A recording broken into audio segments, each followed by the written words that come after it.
우리의 삶은 선택의 순간으로 가득 차 있습니다. 아침에 눈 뜨는 순간부터 저녁 잠자리에 들기까지 선택해야 할 것 천지입니다. 몇 시에 일어나야 할지, 어떻게 씻을지, 무엇을 먹을지, 별 대수롭지 않은 물건 하나 사려고 해도 다양한 선택지가 있습니다. 우리는 언제나 최고의 선택을 하기를 원합니다. 그러나 내 선택이 가장 좋은 선택이었음을 확인할 수 있는 방법은 없습니다. 우리는 선택을 한 뒤에 혹시 이 선택이 잘못된 것이 아닌가 불안해하기도 하고 밀쳐놓은 다른 선택에 대한 미련에 후회하기도 합니다. 내가 한 선택이 최고의 선택인지 아닌지 알 수 있는 방법은 선택하지 않은 모든 대안을 확인해 보는 것인데 이 일은 현실적으로 불가능합니다. 그래서 최선의 선택은 최고를 찾는 것이라기보다는 이 순간 더 나은 것을 찾는 것이라고 할 수 있습니다. 오늘 본문에는 전도자가 무엇보다 무엇이 낫다라는 표현을 통해서 우리가 삶에서 어떤 선택을 하는 것이 최선인지에 대해서 말하고 있습니다. 그런데 전도자는 보통 사람들이 추구하는 것과는 다른 경향의 것을 선택하는 것이 낫다고 이야기합니다. 우리 한 절씩 말씀을 한번 보겠습니다. 1절에 보니까 좋은 이름이 좋은 기름보다 낫다라고 했습니다. 좋은 기름은 많은 재물을 갖는 것을 말합니다. 새 번역 성경은 이 기름을 향유라고 번역을 했습니다. 지금 우리는 아로마 오일이라는 향유를 쉽게 사용하지만 당시 이스라엘에서는 향유는 고가의 물건으로 고귀함과 부의 상징이었습니다. 우리가 향유라는 단어를 대하면 가장 먼저 떠오르는 것이 마리아가 향유 옥합을 깨트려 예수님의 발에 부었던 사건일 것입니다. 그 사건을 기록한 복음서 기자는 그 향유를 한 여인이 결혼을 위해서 모은 혼수, 전 재산으로 소개를 하고 있습니다.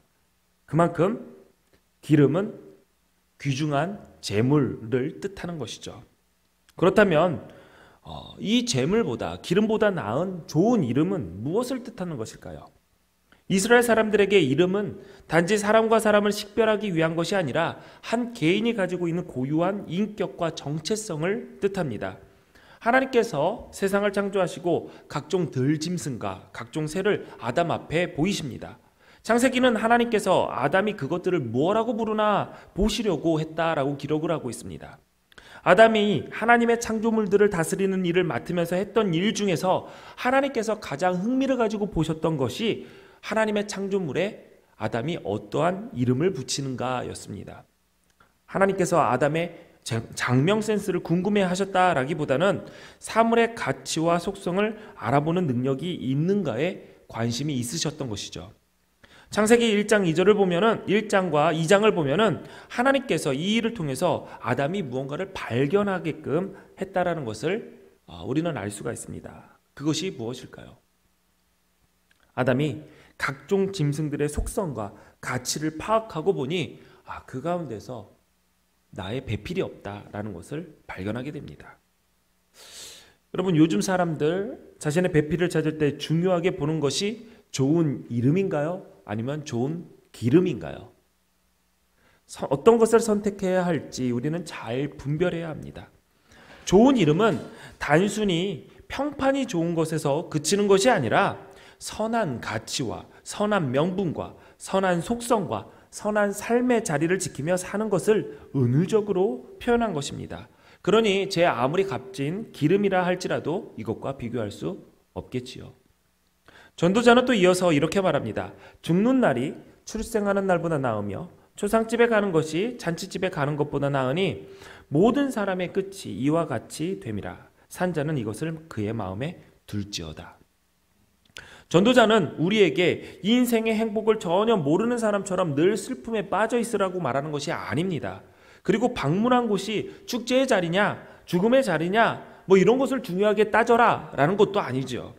가끔 사람들이 이 구절을 들여서 결혼식에는 굳이 가지 않고 축의금만 보내도 되지만 초상집은 꼭 가야 하는 것이다 라고 말씀하시는 분들이 계십니다. 물론 슬픔을 당한 자를 찾아가 위로하는 것은 중요한 일입니다. 그런데 전도자는 지금 결혼식은 안 가고 축의금만 보내고 초상집은 꼭 가야 된다라는 것을 말하는 것이 아닙니다. 그곳이 어디든 인생은 죽음으로 끝난다는 사실을 마음에 새기라는 권면입니다. 솔직히 우리의 마음에는 잔치집에서 즐기고 싶지요.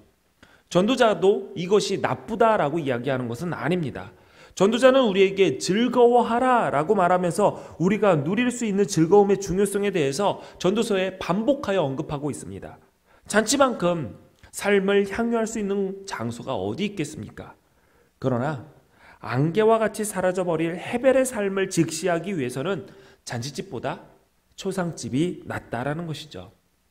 죽음의 현장에서 서게 되면 나에게 다가오는 죽음의 발자국 소리를 들을 수밖에 없습니다. 친구의 부모님의 장례식장에 가면 언젠가 내 부모도 이렇게 떠날 날이 오겠구나라는 것을 생각하게 되고, 친구의 죽음 앞에서는 이제 나도 갈 날이 가까웠구나라는 것을 알게 됩니다. 우리가 이 사실을 모르는 것은 아닙니다. 문제는 잊고 사는 것이죠. 죽음의 현장은 우리의 인생에도 종말이 찾아온다라는 것을 다시 한번 되뇌게 합니다. 그러면 내가 어떻게 살아야 할까라는 질문을 스스로에게 하게 되죠. 이렇게 죽음 앞에서 사람들은 자신의 삶을 성찰하게 됩니다. 내가 집요하게 붙잡으려고 했던 것들, 죽음 앞에서 아무것도 아닌 것을 발견하게 되지요. 전도자는 삶을 즐거워하며 향유하는 것도 좋지만 도치 속에서 자신이 헤벨이라는 것을 잊어버리는 것보다 그래도 삶을 성찰하는 것에 마음의 무게를 더 두라고 권면하고 있습니다. 잔치집에서 삶을 향유하는 것, 초상집에서 삶을 성찰하는 것, 따지고 보면 거리가 먼 것은 아닙니다. 카르페 디엠, 현재를 즐겨라, 지금 시간을 붙잡아라 라는 말을 바꾸어 말하면 메멘토 모리, 죽음을 기억하라 라는 것도 됩니다. 지혜로운 사람의 시선은 늘 죽음을 향해 있습니다. 당장이라도 나는 죽을 수 있다라는 자각이 살아있는 현재에 집중할 수 있게 하기 때문입니다. 지금 이 순간의 삶이 의미가 있는 것은 죽음이 멀지 않기 때문입니다. 죽음을 기억하면 결코 삶을 헛된 것으로 만들지 않기 때문이죠. 죽음을 인식하면 모든 찰나의 순간에 사람들은 생명을 불어넣으려고 합니다. 예를 들어서 의사 선생님으로부터 이제 당신의 생명이 2달쯤 남았습니다 라는 진단 결과를 들었다고 생각해 보십시오. 그런 말을 듣고 난 후에 동력에 뜨는 아침 해를, 그리고 서산에 물드는 노을을, 길가에 조그맣게 솟아오르는 작은 꽃을 무심히 바라볼 수 있을까요? 늘 얼굴을 마주하고 살아가는 가족들과 이웃들, 동료들을 아무 생각 없이 대면할 수 있을까요? 그럴 수는 없습니다. 모든 순간에서 의미를 찾으려고 하겠지요. 생명을 불어넣으려고 시도할 것입니다. 그러므로 죽음을 기억하는 삶이란 동시에 오늘을 충만하게 살아가는 삶이 되는 것이죠. 이렇게 전도자는 영혼과 순간을 잊고 죽음과 삶을 이어붙이면서 우리에게 어떻게 살아가는 것이 지혜로운 삶인가라는 것을 깨닫게 합니다. 이제 3절 보겠습니다. 3절을 보니까 슬픔이 웃음보다 나음은 얼굴에 근심하는 것이 마음에 유익하기 때문이니라 라고 했습니다. 슬픔이 웃음보다 낫다. 웃으면 복이 온다라는 말이 있는데 왜 이런 말을 할까요? 요즘 시대는 복잡한 것도 싫어하고 간편하게 웃고 끝낼 수 있는 것을 더 좋아합니다. 재미를 추구하죠. 그래서 재미가 없으면 뭐든지 하지 않으려고 합니다. 여러분, 공부가 재밌나요? 가끔가다 공부가 재밌다라고 하시는 분들도 있어요. 근데 정말 재밌어서 재밌을까요? 모르겠습니다. 재미를 찾았겠지요. 근데 공부 재미없습니다. 그래서 애들이 재미없어서 안 하려고 하죠. 뭐든 하려고 해도 재미가 없으면 안 해요. 여러분 성경 왜 안 읽죠? 재미없잖아요. 여러분 넷플릭스 드라마가 재밌습니까? 성경이 재밌습니까? 당연히 성경이죠. 네. 뭐 이렇게 인정을 안 하시지만 뭔가 재미를 찾아가는 시대예요. 그래서 재미가 없으면 안 하고자 합니다. 제가 아는 어떤 목사님이 성경 공부 강의를 할 때 처음에 경직된 분위기를 깬다면서 항상 유머를 준비하셨습니다. 지금으로부터 10년이 훨씬 더 지난 일이기 때문에 그때의 유머와 지금의 유머는 좀 차이 있지만 10년 전이라고 해도 조금 오래된 유머를 갖고 오셨어요. 그 준비한 유머가 뭐냐면 사오정 시리즈, 만드기 시리즈, 심지어 최불암 시리즈까지 가지고 나오셨습니다. 뭐 나이가 많으신 것도 아니에요. 10년 전에 그분 30대 후반에 젊은 목사님이셨어요. 그래서 강의를 시작할 때마다 항상 사오정을 찾고 만드기를 찾고 여러분 만드기 하세요 하면서 그렇게 강의를 시작하셨어요. 한참 얘기를 하면은 웃겨요 그게? 안 웃기죠. 근데 목사님 혼자 막 웃어요. 하하하 웃어요. 그러면 성도들이 혼자 웃는 목사님이 웃겨서 웃습니다. 그러면 목사님이 이렇게 생각하죠. 혼자 본인이 유머러스한지 착각하고 계시더라고요. 그분이 저에게 이렇게 얘기해요. 그때 제가 전도사였는데 정전도사 강의는 너무 진지해.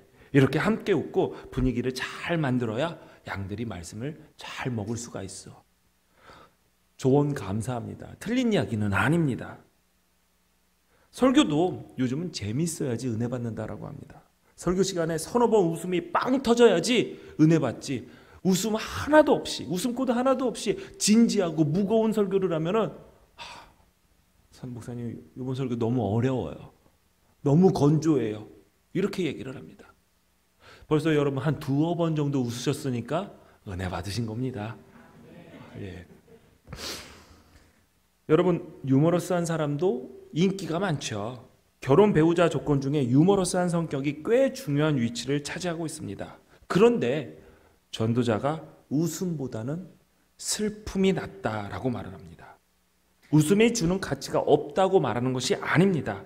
그러나 우리의 가슴 깊숙한 부분을 만지는 일들은 웃음으로 찾아오지는 않습니다. 웃음은 우리를 깊은 묵상의 시간으로 이끌지도 못합니다. 여러분, 웃는 자리에서 그 웃음을 싹 사라지게 하는 방법이 한 가지 있습니다. 뭔지 아십니까? 썰렁한 유머를 한다? 그렇지 않습니다. 진지한 이야기를 꺼내면 그 자리에서 웃음이 싹 사라집니다. 그렇습니다. 웃음은 진지함과는 거리가 멉니다. 웃음은 우리의 감정의 얕은 부분만 건드리죠. 반대로 슬픔은 평상시에 드러나지 않았던 내면에 숨겨진 것들을 드러내고 생각하게 만듭니다. 또 슬픔을 통해서 우리가 얻을 수 있는 것은 다른 이들의 슬픔을 이해할 수 있게 되는 것이죠. 나의 슬픔을 보고 너의 슬픔을 보니 너와 나의 슬픔이 다르지 않다는 것을 깨닫게 됩니다. 긍휼의 마음이 거기서 생깁니다. 반대로 또 나의 슬픔을 통해서 그 슬픔을 함께하려는 다른 이들과 부둥켜 안을 수 있게 됩니다. 비록 슬픔 속에 있기 때문에 얼굴에는 시름이 서리겠지만 마음을 바로잡을 수 있으니 전도자는 웃는 것보다는 더 낫지 않느냐라고 말하고 있는 것입니다. 또 5절 보겠습니다.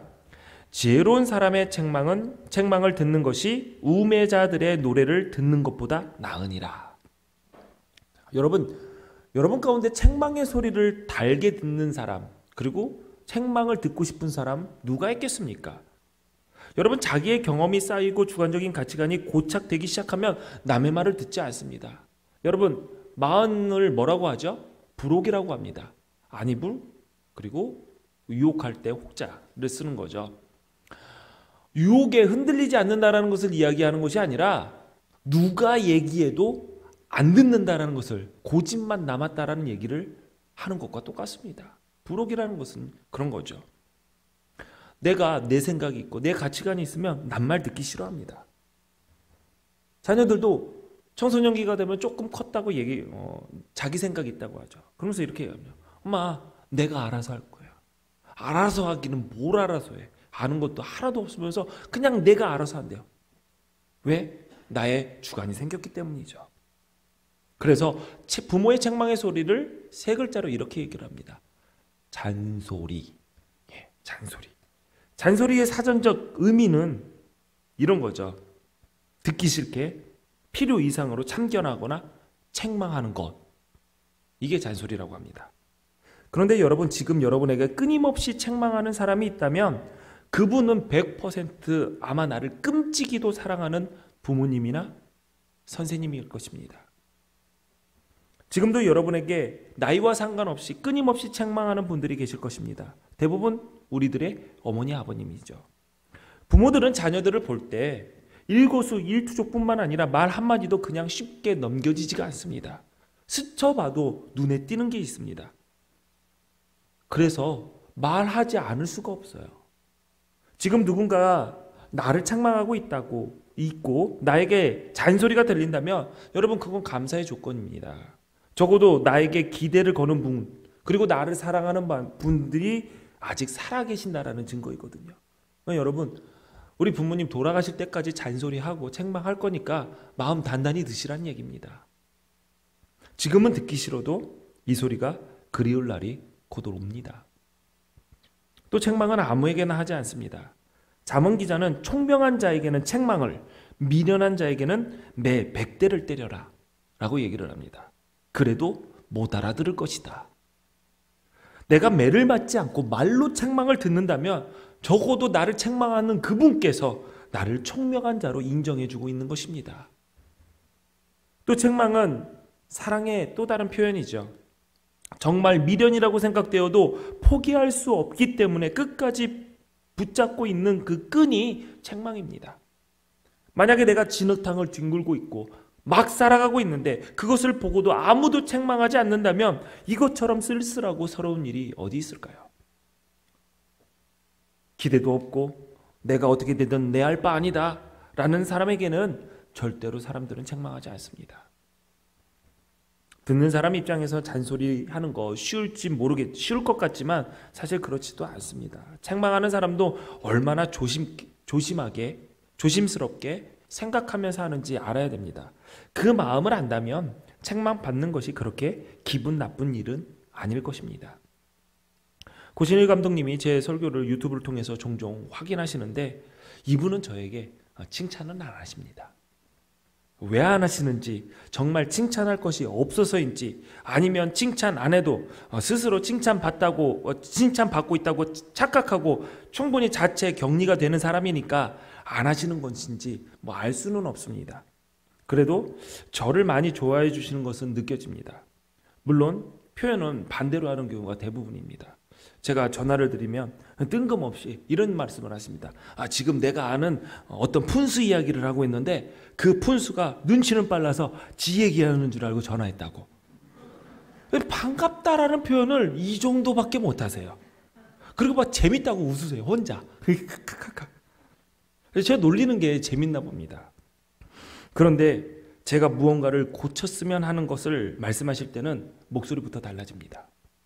더 부드럽고 조심스러워 하시는 것이 억양에서부터 느껴집니다.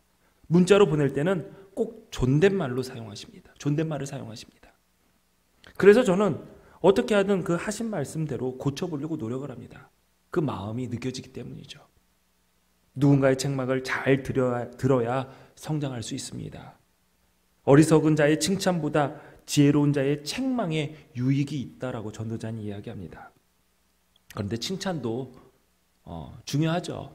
칭찬은 고래를 춤추게 한다는 말도 있습니다. 이 사실을 부정할 수는 없습니다. 그러나 칭찬도 지혜롭게 해야 됩니다.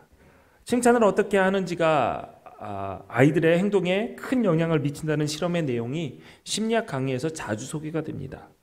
예를 들어서 보통 수준의 문제를 푼 아이들 중에 아이들에게 가서 너 참 똑똑하구나 이렇게 칭찬을 반복적으로 합니다. 그러면 그 칭찬을 들은 아이는 똑똑하지 못하다라는 소리를 들을까봐, 그러니까 똑똑하다라는 소리를 못 들을까봐 더 어려운 문제에 도전하지 않는다고 합니다. 그러니까 칭찬을 계속 듣기 위해서 성장을 위한 도전을 꺼리게 되는 것이죠. 반면에 열심히 한다 혹은 노력했다 칭찬을 들은 아이들은 문제를 맞게 푸는 것보다 노력의 행위에 대한 칭찬을 받았기 때문에 어려운 도전도 거리낌 없이 할 수 있었다고 합니다. 우매한 사람의 칭찬은 오히려 그 사람을 망가뜨립니다. 그것에 즐거워하다 보고 그 칭찬에 맞들려서 받는 것을 소중히 여긴다면 그 사람의 자아에는 헛바람이 들어갑니다. 이게 막 부풀려지죠. 허세가 늘어나는 겁니다. 전도자는 이것을 요란하게 불이 붙지만 금방 재가 되어버리는 손 밑에 타는 가시나무 소리와 같다고 말하고 있습니다. 성장하는 사람들은 누군가의 책망을 고가워하지 않고 귀담아 듣습니다. 그러나 칭찬에 길들여진 사람은 자신을 책망하는 자들을 받아들이지 못합니다. 책망을 비난으로 받아들이죠. 비난과 책망은 분별할 줄 알아야 됩니다. 비난은 그냥 넘겨야 하는 것이고 그것이 더 지혜고, 책망은 받아들이는 것이죠. 바꾸어서 책망을 넘겨버리고 비난의 마음을 쓴다면 그 사람의 영혼은 병들 수밖에 없습니다. 이제 7절 보겠습니다. 우리 7절 함께 봉독해 볼까요? 시작.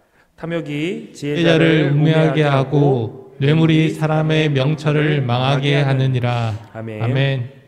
자, 여러분, 모든 유혹은 우리 마음속에 있는 부족함에 집중했을 때 시작이 됩니다.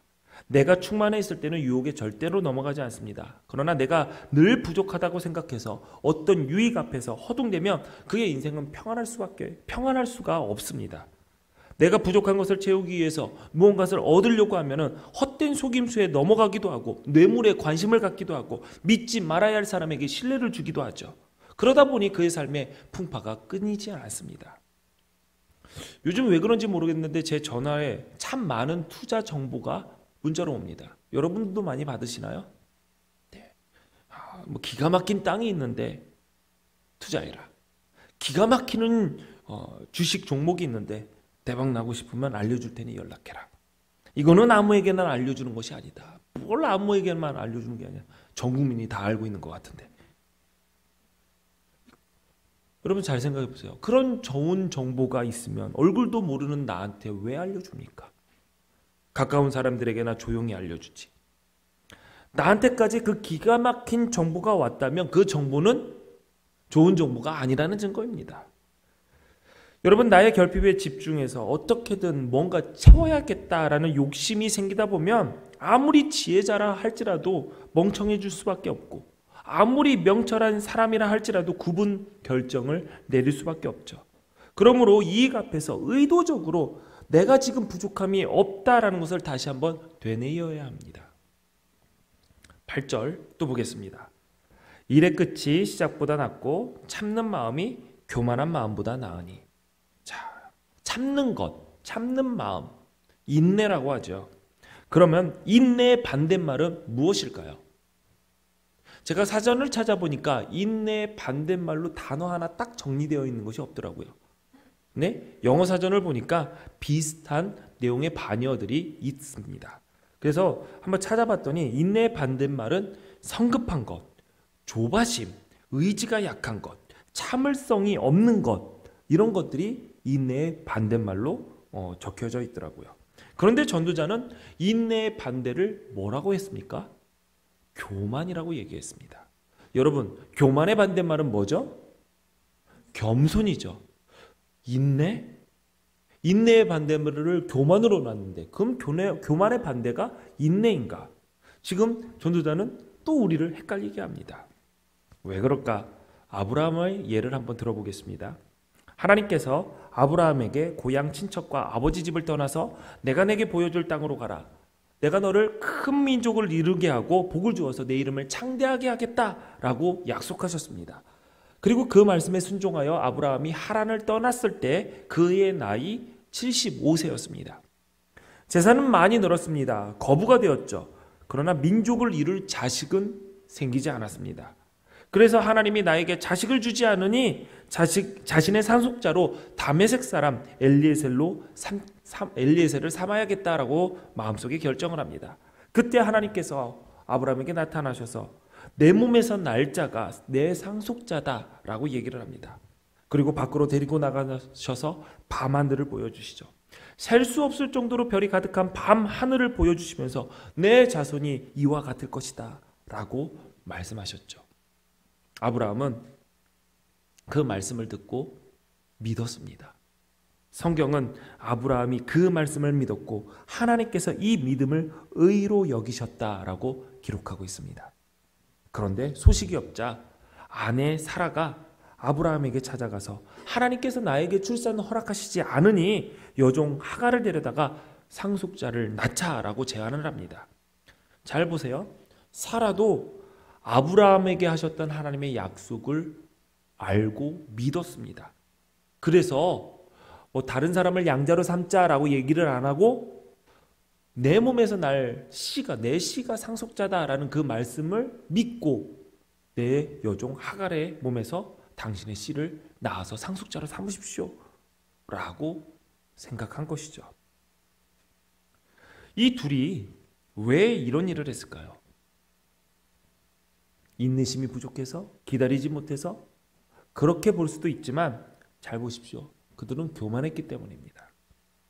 하나님께서 분명히 약속하시고 일하시겠다라고 말씀하셨는데 하나님께서 일하실 때까지 참지 못하고 자기네들이 하나님의 일을 하겠다고 계획하고 실행한 것이죠. 그것이 교만입니다. 하나님께서 약속을 하셨는데 하나님께서 우리의 자손을 정말 밤하늘의 별과 같이 많게 하신다고 약속하셨는데 우리에게 자녀가 한 명도 없으니 이거 어떡해요? 이거 하나님의 약속이 무너지는 거 아니에요? 하나님의 얼굴에 먹칠하는 거 아니에요? 이대로 우리가 가만히 있을 수는 없죠. 어떻게든 한번 애를 낳아봅시다. 아브라함과 사라는 자신이 하나님의 일을 하겠다라고 생각하고 그 교만한 일을 시작한 것입니다. 그렇게 해서 이스마엘을 낳게 됐죠. 이스마엘을 낳고 하나님은 13년 동안 아브라함에게 말씀하시지 않았습니다. 그리고 13년 만에 나타나셔서 하신 첫 마디가 이렇습니다. 나는 전능한 하나님이다. 너는 내 앞에서 나에게 순종하여 완전하라. 갑자기 13년 만에 오랜만에 나타나셔서 너가 나를 못 알아볼 것 같으니까 나는 전능한 하나님이다. 자기소개하신 건가요? 그렇지 않습니다. 하나님은 아브라함에게 내가 전능한 하나님인데 너는 왜 참지 못했느냐? 너는 전능한 나 하나님의 약속을 왜 믿고 기다리지 못했느냐? 왜 순종하지 않았느냐? 책망하시면서 13년 만에 나타나셨습니다.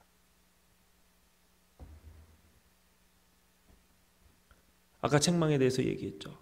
책망은 사랑하는 사람, 기대가 있는 사람, 관계에 있는 사람들이 한다고. 지금 하나님께서 13년 만에 나타나셔서 한 거는 이제 너와 다시 관계를 맺고 다시 한번 너를 통해서 일하겠다라는 하나님의 의지를 보이신 거죠. 성경은 하나님을 의지하지 못하고 하나님의 일하심을 기다리지 못하는 삶의 태도를 교만이라고 말합니다. 잘난 척하는 거 그게 교만이 아니에요. 잘났으니까 잘난 척 하겠죠. 그냥 내버려 두세요. 그러려니 그건 교만이 아닙니다. 성경이 말하는 분명한 교만, 죄로서의 교만은 하나님을 하나님됨으로 인정하지 않고 하나님의 일을 내가 할 수 있다라고 착각하고 뛰어드는 것이 교만입니다. 우리가 신앙생활을 하면서 제일 못하는 것이 무엇이죠? 하나님의 시간에 하나님의 방법으로 하나님의 뜻이 이루어질 때까지 참는 것을 제일 못합니다. 왜 못 참을까요?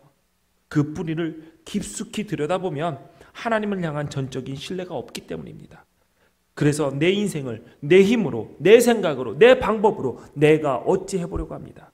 그래서 인내의 반대가 교만이라고 전도자는 이야기한 것입니다. 여기까지 전도자가 말한 더 나은 선택을 정리해보면 좋은 이름, 초상집, 슬픔, 책망, 끝, 참는 마음입니다. 지금 전도자는 우리에게 더 수고하고 더 괴롭고 더 힘든 것을 선택하는 것이 낫다라고 말을 합니다. 이해할 수가 없는 일이죠. 죽음과 끝, 슬픔과 인내가 낫다는 이유 한 절씩 보면은 이해가 되지만 이 모든 것을 종합해서 보면 이것은 고난이고 수고고 고통입니다. 그런데 왜 이것이 낫다라고 전도자가 얘기했을까요? 수고와 고난에 맞닥뜨릴 때 비로소 우리의 인생의 본질을 마주하게 되기 때문입니다. 우리는 죄인이다. 사람이 에덴 동산에서 범죄하였을 때 하나님은 하와에게 임신하는 고통을 크게 더하겠다. 내가 수고하고 자식을 낳을 것이다 라고 얘기했고 아담에게는 이렇게 얘기했습니다. 내 평생에 수고하여야 땅의 소산을 먹고 내가 흙으로 돌아갈 때까지 얼굴에 땀을 흘려야 먹을 수 있다. 결국 우리의 인생의 수고와 고난은 우리가 하나님 앞에서 죄인임을 깨닫게 해주는 것입니다. 그렇다면 우리의 인생과 수고와 고난을 통해서 하나님께서는 죄인인 우리를 괴롭게 하고 그렇게 해서 벌을 주시는 것일까요? 그렇지 않습니다. 수고와 고난은 또 다른 통로가 되어서 우리를 이끄는 목적지가 있습니다. 그것은 참된 안식과 영광입니다. 마태복음 11장 28절에 보면 수고하고 무거운 짐진 자들아 다 내게로 오라 내가 너희를 쉬게 하리라 라고 했습니다. 로마서 8장 18절에 보면 생각하건대 현재의 고난은 장차 우리에게 나타날 영광과 비교할 수 없도다 라고 했습니다. 수고와 고난의 현장은 죄인된 우리의 정체성을 드러내지만 동시에 고난을 통해서 참된 안식을 소망할 수 있게 되며 진정한 위로자이신 예수 그리스도를 바라보게 됩니다. 그러므로 우리의 삶에 고난이 없다라는 것은 복이 아니라 저주입니다. 구약에서 나오는 가장 큰 저주받은 병이 무엇입니까? 고통을 느끼지 못하는 병, 나병입니다. 고통을 느끼지 못하는 것은 저주입니다. 수고와 고난 앞에서 괴로워하며 눈물을 흘릴 수 있는 것은 우리가 가야 할 본향이 있다는 것을 잊지 않았다는 것이고 그곳에 가면 그 눈물을 닦아주실 주님이 계시다라는 것을 믿기 때문입니다. 여러분의 인생에 더 고난이 찾아올까 두렵습니까? 지금 우리가 겪는 일시적인 가벼운 고난은 비교할 수 없을 정도로 영원하고 크나큰 영광을 우리에게 이루어 줍니다. 그러니 기뻐하십시오. 사도 베드로는 이렇게 말했습니다. 오히려 너희가 그리스도의 고난에 참여하는 것으로 즐거워하라. 이는 그의 영광을 나타내실 때에 너희로 즐거워하고 기뻐하게 하려 함이라 라고 했습니다. 사랑하는 기둥교회 성도 여러분, 지혜로운 사람은 고난 속에서 장차 허락된 영광을 소망하는 자입니다. 수고로움 속에서 참된 안식을 기대하는 자입니다. 슬픔 속에서 참된 위로자 되신 주님을 바라보는 자입니다. 주께서 허락하신 지혜로 수고롭고 고난의 삶이지만 오늘도 견실하게 천성을 향한 순례길을 걸어가십시오. 주님께서 늘 우리와 함께 하십니다. 기도하시겠습니다. 전능하신 하나님, 우리에게 더 나은 것이 무엇인지 분별할 수 있는 지혜를 허락하셔서 감사합니다. 우리의 삶이 수고로움과 고난의 연속이지만 우리가 가야 할 본향이 있다는 것을 잊지 않게 하시니 감사합니다. 현재의 고난과는 비교할 수 없는 영광을 소망하며 견실하여 흔들리지 않고 그 길을 걸어가게 하옵소서. 예배 자리에 빈손으로 오지 않고 세상에 살면서 땀 흘려 일하여 얻은 소득을 구별하여 하나님께 드립니다. 하나님 아버지, 베풀어 주신 복을 기억하며 이 예물을 드립니다. 기쁘게 받아 주옵소서. 주님의 말씀을 영혼의 양식으로 먹는 기쁨과 더불어 일용할 양식이 만나처럼 주어지는 은혜를 우리의 삶 가운데서 누리게 하여 주옵소서. 이 예물을 맡아 사용하는 우리 기둥교회를 위해서 기도합니다. 하나님, 인간의 생각과 욕심이 아닌 하나님의 뜻을 이루는 일에 지혜롭게 사용할 수 있도록 인도하여 주옵소서. 예수님 이름으로 기도합니다. 아멘.